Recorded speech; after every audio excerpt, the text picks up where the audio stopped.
first reason why I'm here is because UKZN is basically my second home. It's where I spend most hours of the day at.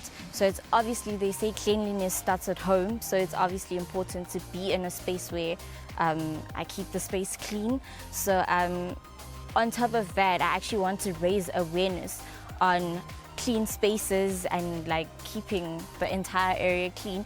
And also I was actually hoping that we could actually get the recycling started as well, because we're actually looking at things like climate change that are actually imminent. So maybe if we actually can get the recycling off the ground, maybe we can reduce our effects on climate change as a university, because we're actually one of the leading universities in the world. So it actually makes sense that we actually be the ones that actually start bringing change.